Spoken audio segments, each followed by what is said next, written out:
On the northern rim of the Wiehen hills in Lower Saxony, there is a place where the land pinches shut. To the south, a sandy ridge climbs about 150 meters above the plain. To the north lies what German farmers called the Great Bog, a peat wetland that in the ancient world swallowed carts, horses, and men. Between the hill and the bog runs a corridor of firm, passable ground, and at its narrowest point, that corridor is barely 200 meters wide. In September of the year 9 CE, roughly 15,000 Roman soldiers, 3 complete legions with their auxiliaries, their baggage train, and their families, walked into that corridor, believing they were taking a reasonable route back to winter quarters. Their commander, Publius Quinctilius Varus, was so confident in the loyalty of the province he governed that he had already detached troops to guard villages and escort supply convoys, thinning his own column as he marched. 4 days later, the 3 legions no longer existed. Not defeated, erased. The local name for that ridge, in the Low German spoken by the people who plowed around it for centuries, is Kalkriese. Kalk means chalk, the chalk ridge. And the man who destroyed those legions did not pick that ground in the heat of a running fight. He chose it weeks in advance, because the chalk ridge marked, as clearly as a surveyor's line, the one place on the entire route where a Roman marching column would be forced to break its own formation. So how does a tribal officer, a man who held Roman citizenship, who had commanded Roman troops and dined at Roman tables, steer an entire army group onto a mark in the landscape and wipe it out to the last cohort? There is one detail in this story that the Roman historians recorded and that almost every modern retelling skips. Varus was warned. The night before the army marched, at his own dinner table, a Germanic noble named the traitor out loud and begged Varus to put him in chains. Hold on to that dinner. We are coming back to it. Here is what this episode will cover.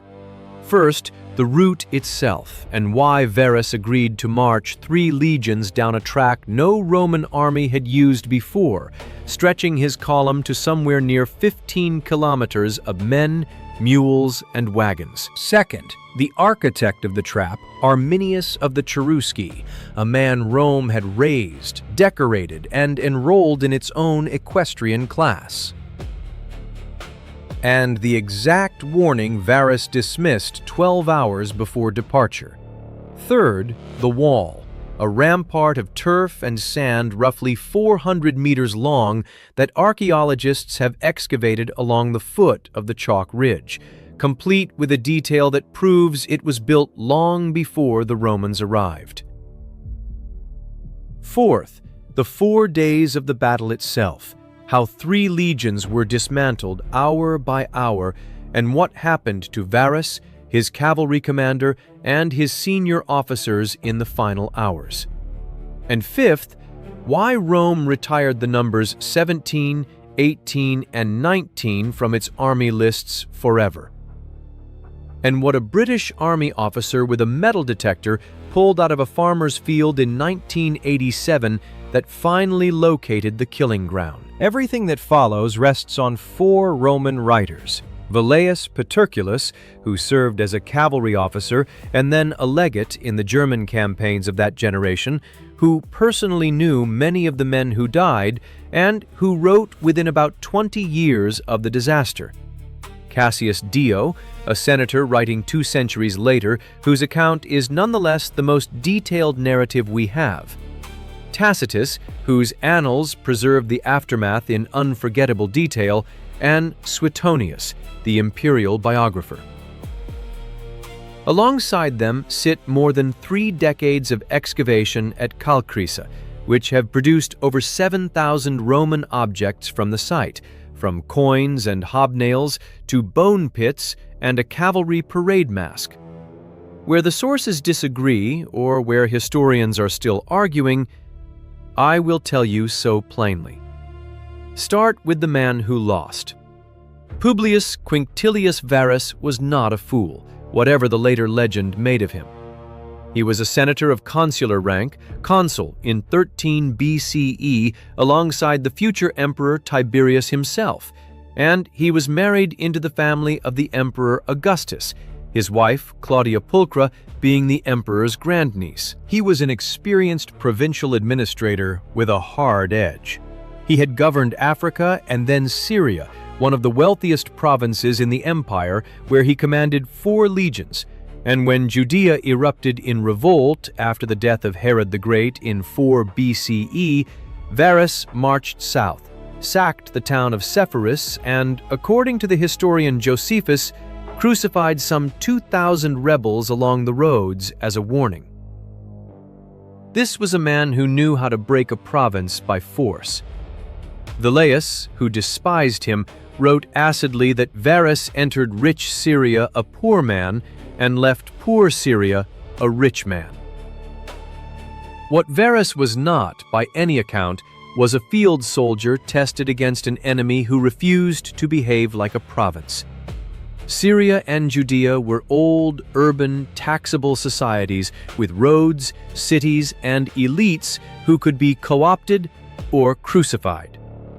Germania was none of those things, and Varus appears to have treated it as though it were, pushing tribute and Roman jurisdiction onto tribes that had been militarily overrun but never actually absorbed. In the year 9, he had governed Germania between the Rhine and the Elbe for about 3 years, and the region looked, from his summer camp on the river Weser, like a project that was nearly finished. Taxes were being assessed. Roman law was being dispensed, with Varus himself sitting as judge over tribal disputes. And Dio remarks pointedly that the Germans came to resent the lictor's rods and the lawyer's Latin more than they had ever resented the sword. Germanic nobles attended his table, spoke Latin, and served as officers in his auxiliary units.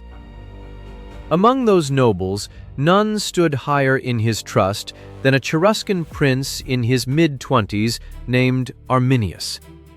Arminius, born around 17 or 18 BCE, had been handed to Rome as a boy, a hostage under the treaties his father Segimer had accepted after the campaigns of Drusus and Tiberius. Rome educated him, trained him, and gave him command of Cheruscan auxiliary troops, most likely in the Great Pannonian Revolt in the Balkans, the war that Suetonius calls the gravest Rome had faced since Hannibal, and the war that, crucially, was still tying down most of Rome's mobile reserves in the year 9. He came home with Roman citizenship and equestrian rank, which placed him, on paper, in the same social class as Roman knights, and he was not alone. His own brother, who took the Roman name Flavus, stayed in Roman service his entire life and would later stand on the opposite bank of the Weser trading insults with Arminius across the water. One brother in Roman armor, one in Cheruscan dress. That is how deep the Roman project had cut into a single Germanic family. And it is why what Arminius did next was not the reflex of a barbarian, but the calculated defection of a Roman-trained staff officer. Dio writes that Varus trusted him completely, kept him close, and relied on him to read a country Varus himself could not read. In the late summer of the year 9, word reached the Roman camp of a small uprising among tribes to the west, conveniently positioned so that suppressing it required only a modest detour from the army's planned march back to its winter bases on the Rhine. The report, our sources agree, was manufactured. Arminius and his confederates had invented the rebellion for one purpose: to pull the army off the established military roads and onto a track through territory the Romans did not know, at the exact season when rain turns North German lowland into sucking mud. And the night before the column moved, the dinner happened. Segestes, a Cheruscan noble loyal to Rome and, as it happens, a man with a bitter private feud against Arminius, who had carried off his daughter Thusnelda against her father's will and married her, stood before Varus and told him the plot to his face. According to Tacitus, Segestes went further. He told Varus to arrest Arminius, to arrest the other chiefs, and to arrest Segestes himself, so that no conspirator could act while Rome sorted truth from slander. Think about what that offer means. Segestes was volunteering to sit in Roman chains alongside the men he accused, staking his own liberty on the accusation, which is not how a man behaves when he is merely settling a grudge. Varus weighed the accusation, saw an old family quarrel dressed up as intelligence, and declined. The next morning, 3 legions, the 17th, the 18th, and the 19th, plus 6 cohorts of auxiliary infantry and 3 squadrons of cavalry, broke camp and marched, together with thousands of servants, traders, women, and children, a column that historians estimate stretched well over 10 kilometers, and by some reconstructions closer to 15. Every step of the route ahead of them had been selected by the man riding at Varus's side. And what happened to that column over the next 4 days was about to happen, in one form or another, to Rome's entire ambition east of the Rhine. To understand what Arminius built, you have to understand what he had learned in Roman service, because the trap is really a piece of reverse engineering. A legion in battle formation on open ground was, in this period, close to unbeatable by any tribal force in Europe. Roughly 5,000 heavy infantry per legion, drilled to fight as a single machine, each man behind a curved shield nearly a meter tall, opening an engagement with a volley of pila, weighted javelins whose soft iron shanks bent on impact so they could not be thrown back, then closing to the length of a short stabbing sword, all of it backed by bolt-throwing artillery and combat engineers who could bridge a river or reduce a fortress. Arminius had seen all of it from the inside. But he had also seen the other legion, the one on the march. A marching column is not a fighting formation. It is a line of burdened men, each carrying around 30 kilograms of kit, armor, rations, and trenching tools, stakes for the nightly palisade, the load that had earned legionaries the nickname of Marius's mules, walking a few abreast on a narrow track, separated from their comrades ahead and behind, interleaved with wagons, mules, and civilians. Run the arithmetic Arminius must have run. If the column stretched 15 kilometers, then a warband striking any single point faced not 15,000 soldiers, but the few hundred within immediate reach. And reinforcements had to fight their way up or down a clogged track to intervene. Doctrine solved this with scouts screening the flanks, with engineers improving the route, and with the iron rule, described in loving detail by writers like Josephus, of building a fortified camp with ditch and palisade every single night, so that whatever happened on the march, the army slept behind walls. Arminius's insight was that every one of those safeguards ran through him. He commanded the auxiliaries. His men were the scouts. His allies were the guides. Varus would see the forest through Arminius's eyes and no others. That left one problem: the killing ground itself. Because even a strung-out column can eventually contract, form up, and fight if the ground allows it. So Arminius needed ground that did not allow it, and the chalk ridge at Kalkriese is where geography handed him the answer. The hill on the south, the Great Bog on the north, and between them the corridor, narrowing in places to a strip you could walk across in 3 minutes. A column entering that corridor cannot widen. It cannot form line. It can only stretch thinner. And along the foot of the hill on the southern edge of that corridor, Excavators have uncovered the remains of a rampart, a wall of stacked turf and sand, in places 4 to 5 meters thick at the base and probably standing around a man's height. In places, fronted by a ditch running for roughly 400 meters with gaps left in it like sally ports so that warriors could pour out, strike the column, and pull back behind cover. Here is the detail that almost no popular retelling includes, and it is the one that changes the story from an ambush into an engineering project. The excavations, led over the years by archaeologists including Wolfgang Schluter and Susanna Wilbers-Rost, found that sections of the wall had a drainage ditch cut along them. You do not cut drainage for a barricade you threw up the night before. You cut drainage because you built the thing days or weeks in advance, in a wet autumn, and you needed it to still be standing, firm and defensible whenever the enemy finally arrived. And think about the second-order implication, because it is even more damning. A 400-meter turf rampart represents days of labor by hundreds of people, cutting sod, hauling sand, in settled farmland within sight of local villages.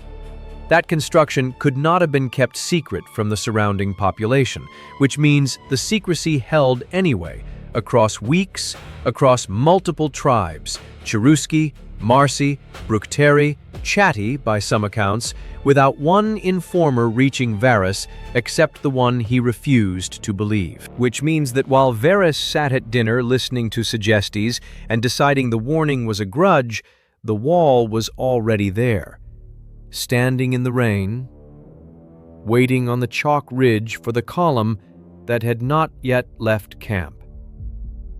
Dio tells us the destruction took the better part of 4 days, and the shape of those days is worth walking through slowly because each one closed a door. On the first day, the army left the cleared roads and pushed into broken wooded country, felling trees and bridging streams as it went, which alone tells you how unprepared the route was, an army being made to build its own road to its own destruction. The weather broke.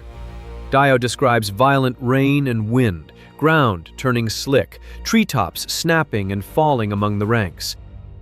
Somewhere in that first march, Arminius and the Germanic contingents excused themselves on the stated grounds that they were riding off to raise friendly forces to help. They were raising forces, not friendly ones. Then the javelins started coming out of the trees, thrown volleys against a column that could not see its enemy and could not close with him, because every time the Romans surged toward the tree line, the attackers dissolved backward into ground they knew, and the Romans did not. Understand what rain does to this specific army. Wet bowstrings and slings lose power, but so do Roman shields, whose layered wood and glue soak up water and gain kilograms, and the hobnailed boots that grip on Roman gravel roads skate on wet clay. Every hour of that storm transferred advantage from the heavy infantryman to the light-armed warrior who could pick his moment. The legions did what legions did. They ground forward, absorbed the losses, and at day's end they built a fortified camp, properly entrenched, and Dio notes it because it proves the army's discipline had not yet cracked. And 6 years later, Germanicus's men would find that first camp and read the same message in its remains: a perimeter laid out to the full, correct dimensions for 3 legions. On the second day, Varus made the decisions of a man who finally understood his situation. The army burned or abandoned most of its wagons and surplus baggage and struck for open country, and for a stretch of that day in open terrain, the attacks slackened, which tells you Arminius respected exactly what Roman doctrine said he should respect.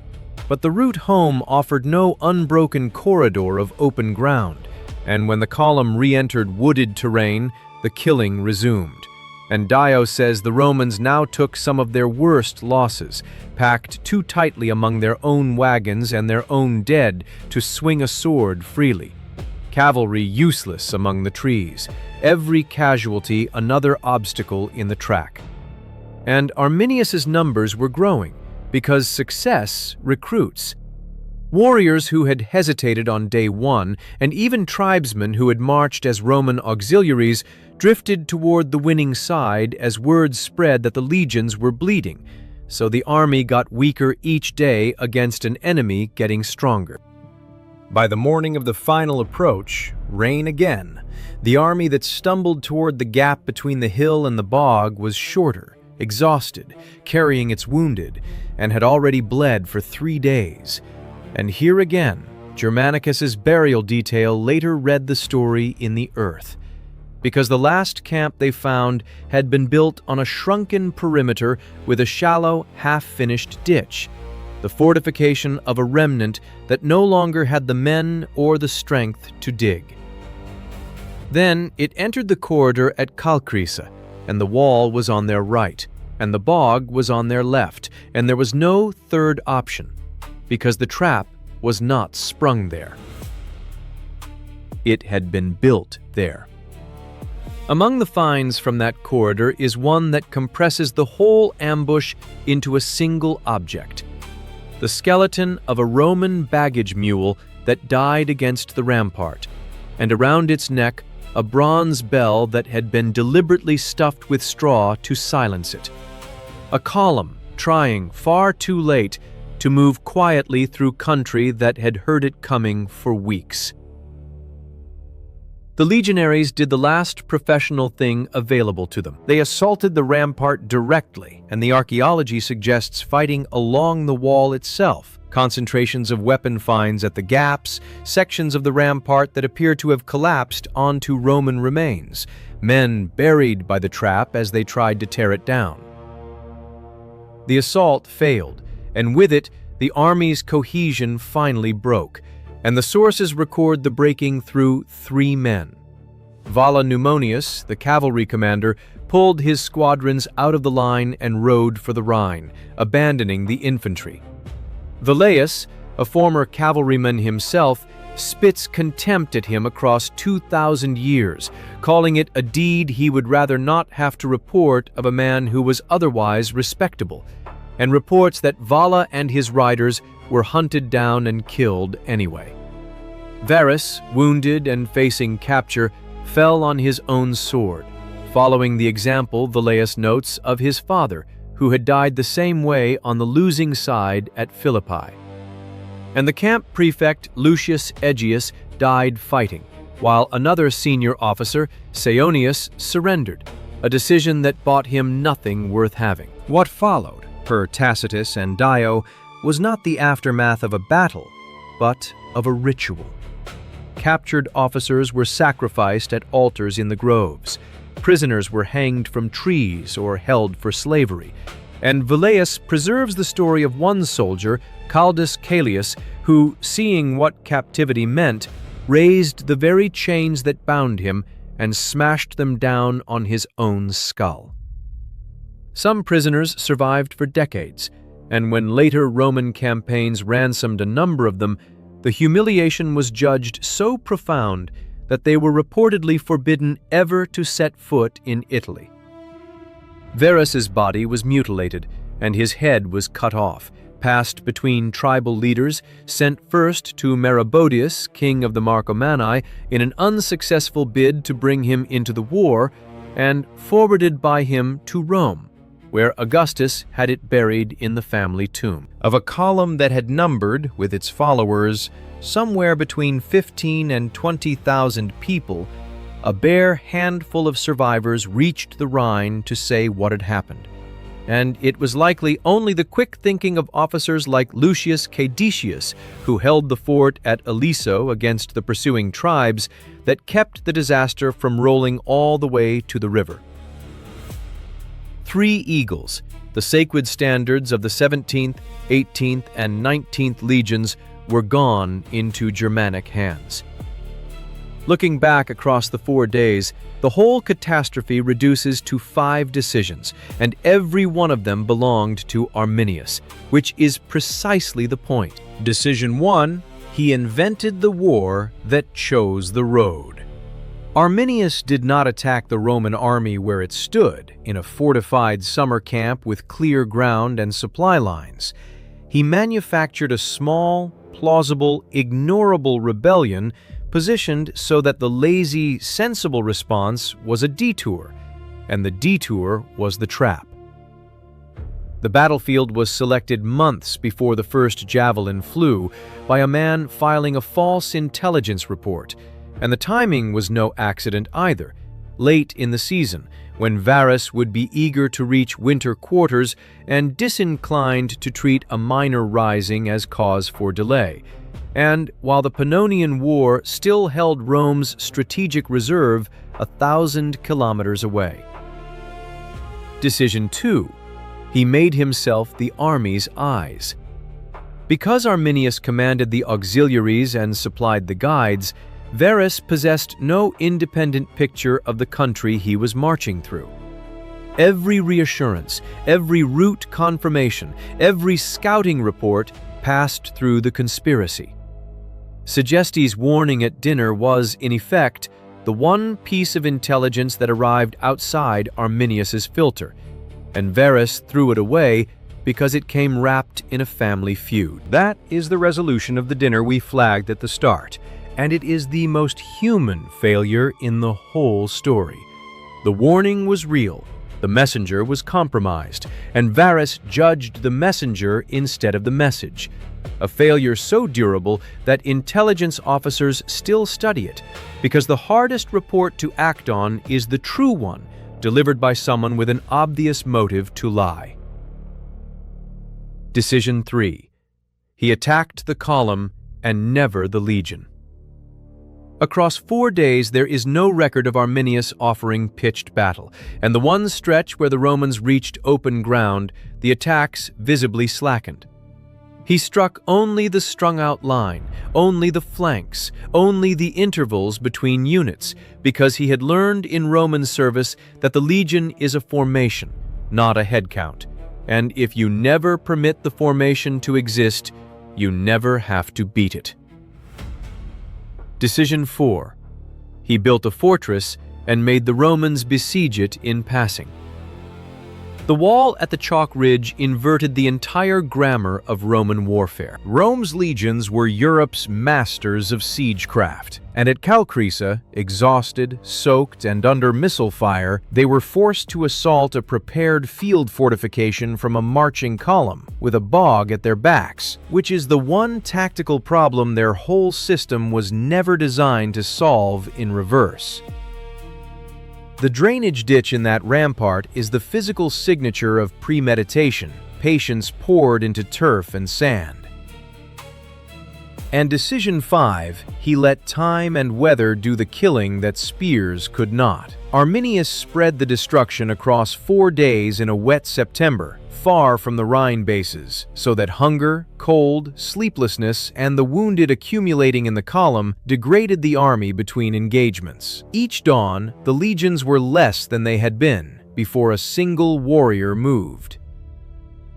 By the time they reached the mark on the landscape, the chalk ridge where the ground itself would break their formation for him, the battle was, in every sense that mattered, already 3 days lost. Now, one more thing, and it concerns how we know any of this is true, because for centuries the battle had no address. Tacitus put it vaguely in the Teutoburg Forest, and scholars argued over some 700 proposed locations across half of Germany, an argument so nationally charged that in 1875 the new German Empire built the Hermannsdenkmal, a colossal copper statue of Arminius raising a 7-meter sword on a hilltop near Detmold, dozens of kilometers from where the battle actually happened. The great Roman historian Theodor Mommsen had, in fact, pointed at the right answer in 1885, arguing from a cluster of Augustan coin finds that Kalkriese was the site, and he was politely ignored for a century. Then, in the summer of 1987, a British Army officer named Tony Clun, a major stationed near Osnabrück with a metal detecting hobby, asked the regional archaeologist Wolfgang Schluter where he might usefully search, and Schluter, remembering Mommsen, pointed him toward the old coin finds. In farmland below the Kalkriese hill, Clun began finding Roman silver denarii, eventually more than 160 coins. And the striking thing was the cutoff. None of them, and none of the well over 1,000 Roman coins found at the site since, were minted after the reign of Augustus. Then he found 3 lead sling bullets, and that changed everything. Because coins mean commerce, but sling ammunition means soldiers. Full excavations from 1989 onward produced the rampart, thousands of military artifacts, coins countermarked with the abbreviation VAR, which many scholars connect to Varus himself, since governors countermarked coin for donatives to their troops, and an iron cavalry face mask that has become the emblem of the site, found stripped of its silver plating because the victors peeled the precious metal and discarded the iron. And that looting signature repeats across the whole field. The archaeologists Susanna Wilbers-Rost and Achim Rost have shown that the distribution of finds at Kalkriese is not the map of a battle, but the map of a battlefield systematically harvested afterward. Small items lost in the plundering, big items carried away. And there were the pits, at least 6 of them, holding human bones bearing weapon trauma, skulls with sword cuts. And here, forensic analysis delivered something extraordinary. The bones had lain exposed on the surface, weathering and gnawed by animals, for years before someone gathered and buried them, which matches Tacitus almost line for line. And we will see why in a moment. I should be honest about the caveat. A minority of historians, most prominently Peter Kena, have argued that Kalkriese might instead record fighting from the Roman retaliation campaigns a few years later, perhaps an ambush during Germanicus's withdrawal, and the debate is real. But the coin evidence, ending hard at Augustus with none of the issues that flooded the Rhine armies immediately after 9 CE, has persuaded most specialists, and in 2022, a metallurgical study by the German Mining Museum in Bochum added a remarkable brick to the wall, showing that the trace element fingerprint of the non-ferrous metal at Kalkriese matches material from Dungstetten, the base associated with the 19th Legion, one of Varus's 3. This ground is, on the strong balance of evidence, the 4th day, the final corridor, the place the legions came apart. And there is a quieter piece of evidence hiding in plain sight, the name itself, Kalkriese. The chalk ridge kept its name through 2,000 years of plowing, and the name was the mark all along. Rome's reaction tells you what the empire understood it had lost. Suetonius records that Augustus, then in his 70s, let his hair and beard grow for months and was seen striking his head against a door, crying out, "Quinctilius Varus, give me back my legions!" and that he kept the anniversary of the disaster as a day of mourning for the rest of his life.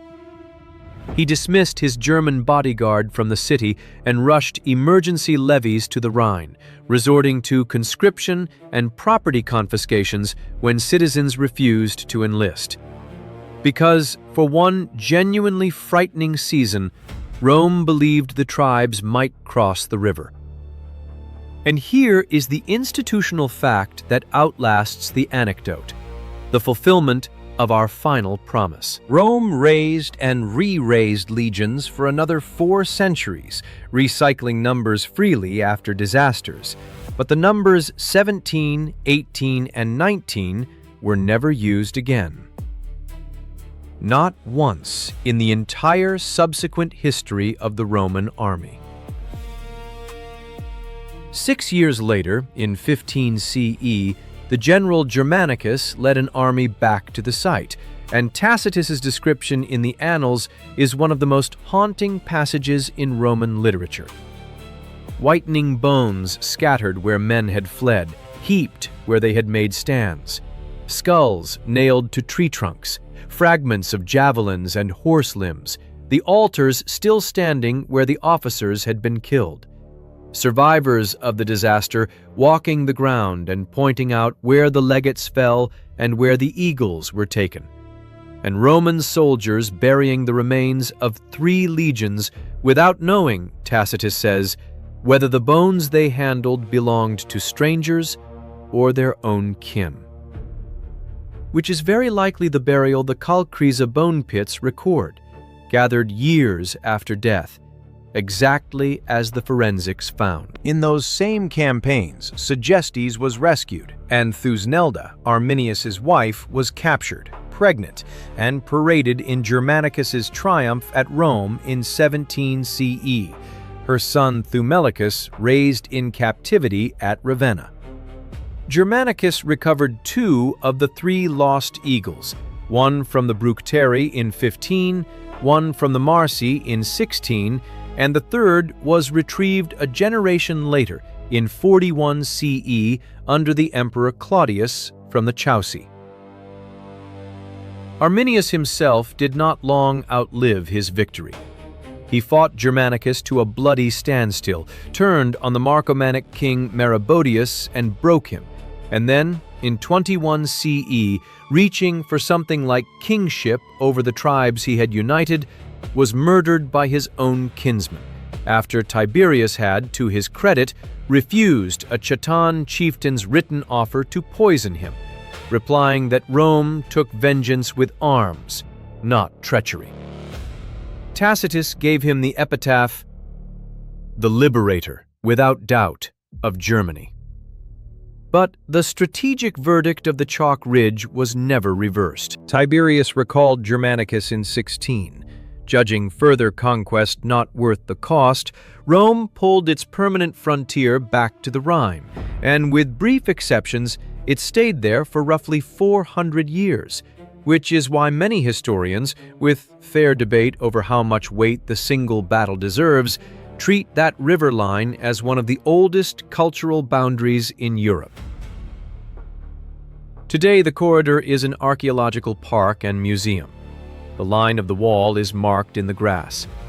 The ground between the hill and the bog is quiet, 200 meters wide, exactly as wide as it was on the September morning when 15,000 people walked into it behind a guide they trusted. If this story earned your time, subscribe to the War Room Files, because this is what we do here. One battle, one decision, one piece of ground at a time.